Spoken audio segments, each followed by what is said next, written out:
Kalinimadu ma ahan wax wanaagsan oo caafimaadka maskaxda iyo qalbigaba u roon,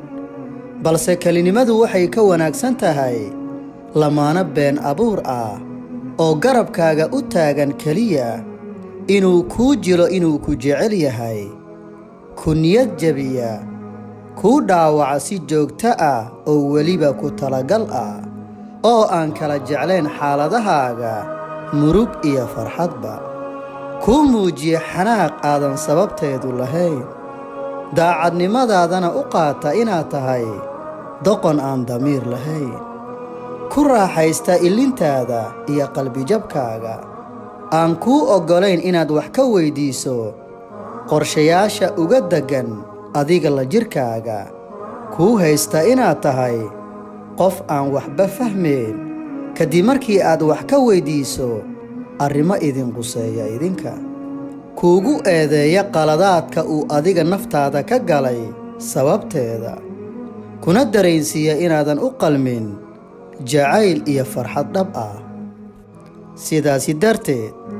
waxaan ku leeyahay adiga daawanaya muuqaalkan, qofna ha u noqon lamaano been abuur ah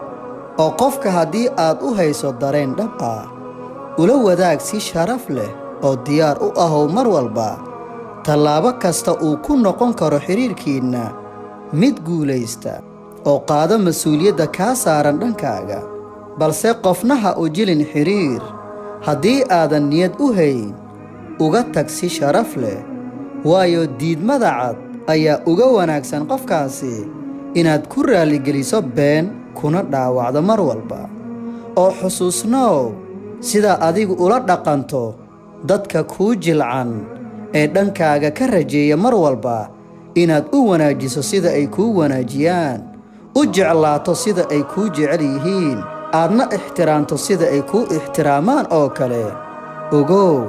adigana waxaa lagula dhaqmi doonaa sidaad ula dhaqanto iyaga, ee wanaaji xiriirka iyo qofka uu kaala dhaxeeyo. sidoo kale kalinimadu waxay ka wanaagsan tahay asxaab danley ah oo kugula jooga danahooda gaarka ah, marka ay kaa waayaanna kuu muujiya cadownimo aadan ka filanayn weligaaga. waxaana jirto xigmad dhahaysa ka taxadir dadka aad ka dhiganayso saaxiib,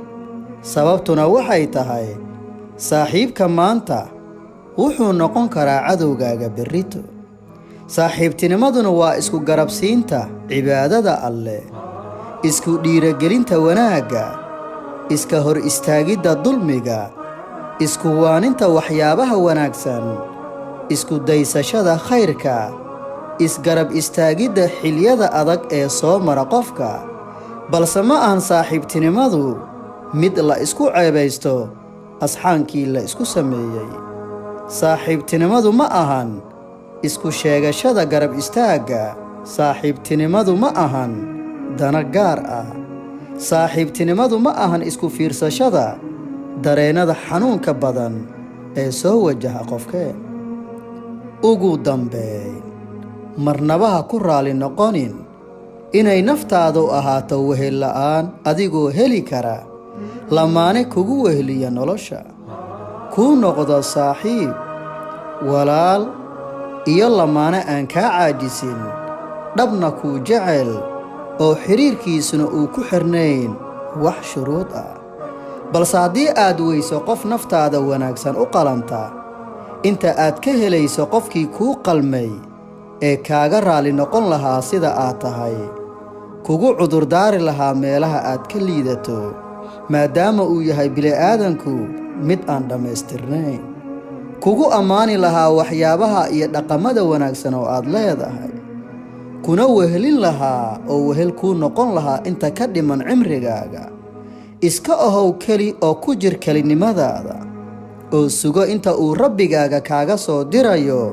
qofkii ilinta kaa tiri lahaa, kuna ilowsiin lahaa dhaawacyadii iyo duruufihii adkaa ee waayuhu ku soo marsiiyeen. inta aan goordhow ku kulmi doonnana muuqaalka soo socda, waxaa ku leeyahay rabbigaaga ka dhigo saaxiib iyo wehel, isaga ayaana kuu buuxin doona boos kasta oo ka bannaan noloshaada. aad ayaad ugu mahadsan tahay daawashada muuqaalkan. mahadsanid.